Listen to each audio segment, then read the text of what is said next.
क्रिस्तु में आदरणीय फादरगण, सिस्टर लोग और मेरे प्यारे भाइयों बहनों और बच्चों, जब कभी भी हमारे परिवार से कोई ना कोई सदस्य गुजर जाते हैं तब उनके तस्वीर लगाते हैं। हम उनके तस्वीर लगाते हैं। क्यों उनका तस्वीर लगाते हैं? उनको याद करने के लिए हम उनका तस्वीर लगाते हैं। तस्वीर लगाते वक्त हम कोशिश करते हैं कि हम उनके सबसे अच्छा या सुंदर तस्वीर लगाने के लिए हम कोशिश करते हैं। लेकिन इस संसार के इतिहास में हम ऐसा एक व्यक्ति का तस्वीर इस प्रकार का है जो दिखने में आकर्षक नहीं है। यह उनके भयानक या भयंकर मृत्यु को दिखाते हैं। यह है प्रभु ईसा मसीह का मूर्ति या तस्वीर। आज हम प्रभु ईसा मसीह के दुख भोग और मृत्यु को याद करते हैं। सबसे पहले मैं आप सबको इस दिवस की कृपाएं अदा करता हूं। आज हम प्रभु मसीह के मृत्यु पर आधारित कुछ प्रश्नों पर हम थोड़ा चर्चा करेंगे। पहला प्रश्न यह है, प्रभु ईसा मसीह के बारे में, प्रभु ईसा मसीह के 3 साल के सेवा कार्य के बारे में चारों सुसमाचार में ऐसा बताया गया है, वह भलाई करते हुए चारों ओर घूमते रहे। वह भलाई करते हुए, लोगों की भलाई करते हुए चारों ओर घूमते रहे। जो व्यक्ति लोगों की सेवा करते हुए, लोगों की भलाई करते हुए घूमते रहते थे, उस व्यक्ति को क्यों मार डाला गया था? जो व्यक्ति लोगों की भलाई करते हुए घूमते फिरते रहते थे, उस व्यक्ति को क्यों मार डाला गया?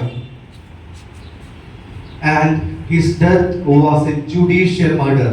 उनकी हत्या एक कानूनी हत्या थी। उनके बारे में हम थोड़ा मनन चिंतन करें और इसके लिए हमें यह जरूरी है कि हम ईसा मसीह जिस जमाने में रहते थे उनके बारे में हमें थोड़ा जानकारी मिले। और इस्राएलियों के कहानी शुरू होते हैं इब्राहिम के बुलावे के साथ। इब्राहिम के बुलावे के साथ इस्राएलियों का कहानी शुरू होते हैं। ईश्वर इब्राहिम को बुलाते हैं और कानान देश वादा करते हैं। लेकिन जो देश इब्राहिम द्वारा इस्राएलियों को वादा किया था, उस देश में इस्राएलियों को शांतिपूर्वक बिताने के लिए, शांतिपूर्वक रहने के लिए उन लोगों को 1000 साल लगा। उन लोगों को 1000 साल लगा। लेकिन जो देश उन लोग 1000 साल लेकर प्राप्त किया था, उस देश उन लोग 500 साल में नष्ट कर देते हैं। कारण यह है, उन लोग कानान में प्रवेश करने के बाद ईश्वर के आज्ञाओं का उल्लंघन करते हैं। और पहली बात, बाबिलोन के जो लोग हैं वो लोग आकर इस्राएलियों पर हमला करते हैं और उन लोगों को अपने अधीन में कर लेते हैं। और कुछ साल के बाद वो लोग बाबिलोन से वापस आते हैं। इस्राएली लोग बाबिलोन से वापस आते हैं। लेकिन उसके बाद एक के बाद एक कोई ना कोई राजा उन पर शासन करते रहते हुए हम उनके इतिहास में हम देख सकते हैं। जैसा कि सीरिया के राजा लोगों पर शासन करते हैं, मिस्रियों लोगों के पर शासन करते हैं, और रोमियों और यूनानियों लोगों के ऊपर शासन करते हुए हम देखते हैं। और ईसा मसीह के समय में पालस्तीन में कौन राज्य करता था? रोमन्स उन लोग राज्य करता था। उन लोगों के शासन में थे यहूदी लोग। और जब रोमी लोग इस्राएल के ऊपर शासन कर रहे थे, समूह का जो लोग हैं वो लोग विविध ग्रुपों में विभाजित किया गया था। डिफरेंट ग्रुप्स, दे वर स्प्लिट इनटू डिफरेंट ग्रुप्स। और पहला ग्रुप था सदूकी लोग। वे लोग पुरोहित लोग थे। सदूकी लोग पहला ग्रुप है। सदूकी लोग वे पुरोहित लोग थे। और अगर हम यरूशलेम मंदिर के बारे में सोचें, यरूशलेम मंदिर 13 एकड़ भूमि में स्थापित हुआ था। 13 एकड़ भूमि में स्थापित हुआ था। और सदूकी लोग, उन लोगों का मानना इस प्रकार का था, इस्राएल के ऊपर कोई भी शासन करे हमको इससे कुछ परवाह नहीं है, लेकिन मंदिर के अंदर, यरूशलेम मंदिर के अंदर किसी का शासन नहीं रहेगा। मंदिर, इसलिए मंदिर के लिए अलग सा कानूनी थे, जो यहूदी लोगों का कानूनी थे, और उन लोगों को सिपाही लोग भी थे, और उन लोगों को अलग सा सिक्का भी थे। और उन लोगों का मन में ऐसा विचार था, कोई भी शासन करे हमको कुछ परवाह नहीं है, हमको कुछ ना कुछ पैसा जमा करना है। इसलिए वो लोग क्या करते थे, जो लोग मंदिर में बलि चढ़ाने के लिए आते हैं, बलि चढ़ाने का जो चढ़ावा है, भेड़ है, बकरी और कबूतर है, वो लोग बेचते थे। और जो चढ़ावा बाहर 10 रुपए में मिलता था, वो लोग 100 रुपए लगाते थे। और इस प्रकार हम लोग उस प्रकार वो लोग पैसा जमा करते थे। और दूसरा तरीका था, अगर कोई मंदिर में थोड़ा दान देना चाहते, दान पेटी में थोड़ा दान देना चाहते हैं, तो उन लोग बाहर का जो सिक्का है, रोमियों का जो सिक्का है, उन लोग डालना नहीं देते थे। और उन लोगों के लिए अलग सा एक सिक्का था, यहूदियों का अलग सा एक सिक्का था। और उस सिक्का को एक्सचेंज करने के लिए, एक सिक्का के लिए उन लोग 10 सिक्का लेते थे। उसी प्रकार उन लोग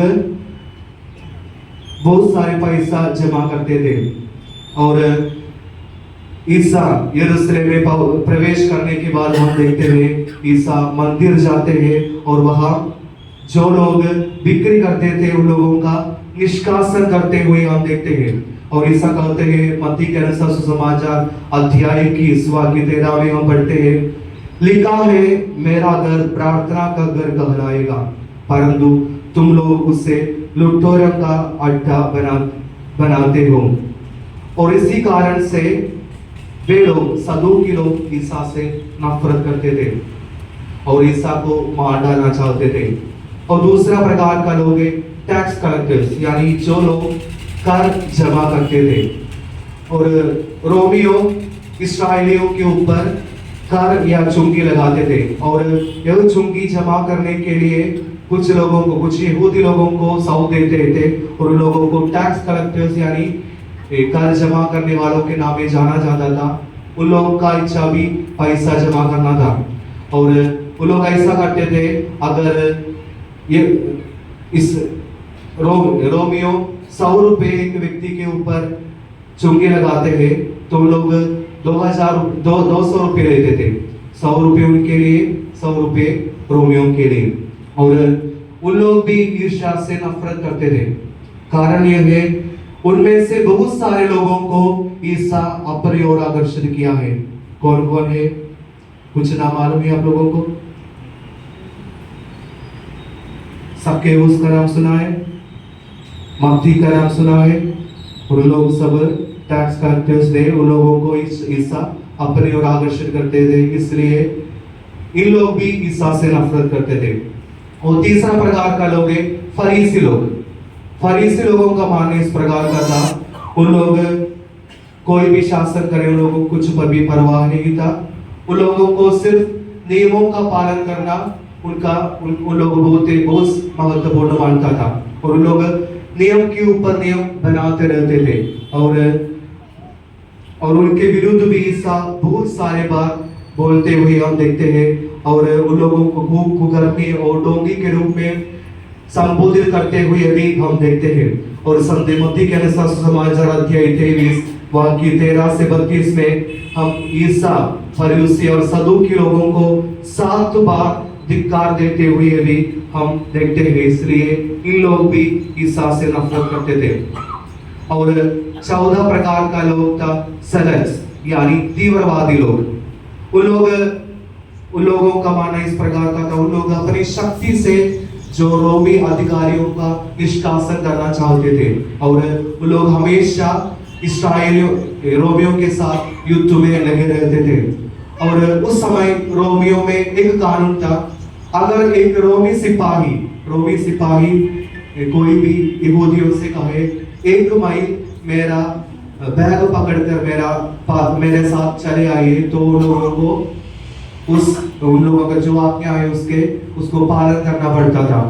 और उसके विरुद्ध ईसा क्या कहते हैं? संत मत्ती के अनुसार समाचार अध्याय 5 वाक्य 41 में ऐसा कहते हैं, अगर यदि कोई तुम्हें 1 मील साथ चलने के लिए कहे तो उनके साथ 2 मील चले।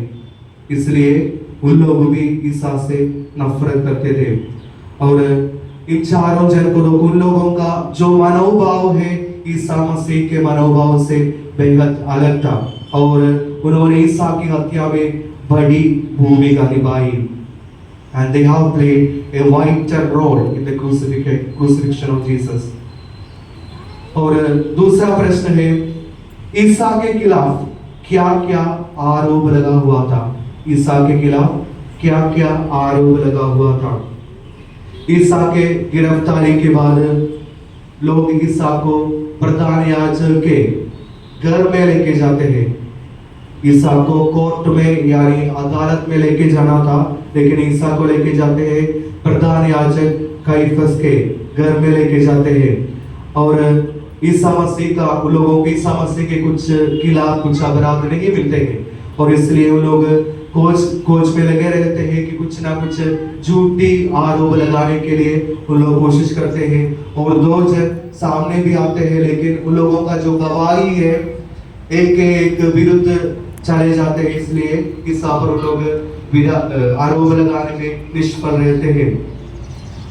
और यहूदी कानून के अनुसार प्राणदंड दिलाना योग्य 15 पाप थे। प्राणदंड दिलाना लायक 15 पाप थे, हमें लेवी ग्रंथ में हम देख सकते हैं।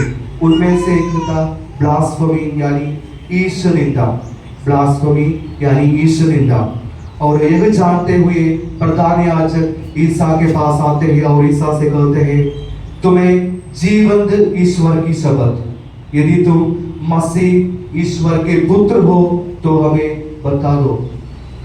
उस वक्त ईसा इस प्रकार जवाब देते हैं, आपने ठीक ही कहा, मैं आप लोगों से यह भी कहता हूँ, भविष्य में आप मानव पुत्र को सर्वशक्तिमान ईश्वर के दाहिने बैठा हुआ और आकाश के बादलों पर आता हुआ देखेंगे। यह सुनकर प्रधान याजक अपना वस्त्र फाड़ कर कहते हैं, इसने ईश निंदा किया है, और ईसा को प्राणदंड की आज्ञा देते हैं। और यहूदी लोगों को प्राणदंड की आज्ञा दे सकते हैं, लेकिन प्राणदंड दिलाने का अधिकार नहीं था, क्योंकि उन लोग रोमियों के अधीनता में थे, इसलिए उन लोगों को प्राणदंड दिलाने का अधिकार नहीं था। और दूसरा प्रश्न उन लोगों का सामना किया वाला प्रश्न यह है, यहूदी कानून के अनुसार ब्लास्फेमी यानी ईश निंदा प्राणदंड लायक एक पाप है, लेकिन रोमियों का जो कानून है उसके हिसाब से यह पाप प्राणदंड देना लायक एक पाप नहीं है। इसलिए जब ईसा को पिलातुस के सामने लाते हैं, दूसरा एक दोष ईसा पर लगाते हैं। कौन सा दोष है? कौन सा दोष है? ट्रीसन या राजद्रोह।